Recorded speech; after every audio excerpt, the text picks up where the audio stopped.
এই গাছটির মালিক এতটাই গাড়তেরা যে রাস্তা করার জন্য সে তার গাছটি কাটতে দেয়নি, তাই রাস্তা উপর দিয়ে নিতে হয়েছে।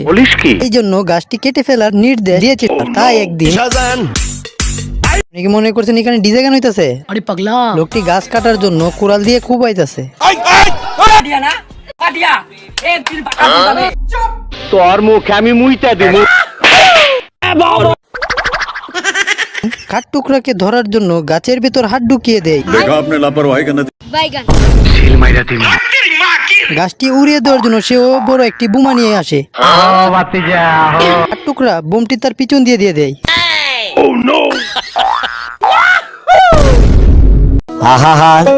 গাছের রশি বেঁধে ট্রাক দিয়ে গাছটি ভেঙে ফেলার চেষ্টা করছিল। তখন কাঠ টুকরা এসে ট্রাক্টরের লিভারটি চেপে দেয়।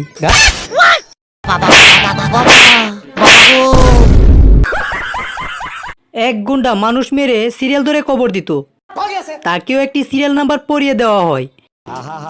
সে দেখলো তার সিরিয়াল নাম্বার অনুযায়ী একটি কবর খুঁড়ে রাখা হয়েছে, তাই সে পালিয়ে যাওয়ার চেষ্টা করে। তাকে ধরার জন্য ঘোড়ার উপর গুন্ডাটি উঠে পড়ে। তার ব্যবহার দেখে ঘোড়াও রেগে যায়। হাঁসটি ঘরে বসেছিল, গুন্ডা লোকটি তাকে পেছন দিক দিকে ধরে ফেলে। ঘোড়া কোনো কিছু না পেয়ে তার পায়ের খোঁড়ার লোহার গুন্ডার দিকে ঢিল মারে।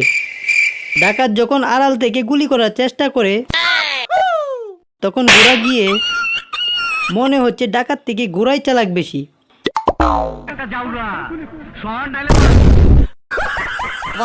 একদিন হাঁসের ঘরে নিচ দিয়ে গিয়ে বোমা রাখে এই গুন্ডাটা, আর ঘোড়া তা দেখে ফেলে, বাইরে থেকে ছিটকিরি লাগিয়ে দেয় আর হাঁসকে ঘোড়া বাহিরে নিয়ে আসে। Good bye.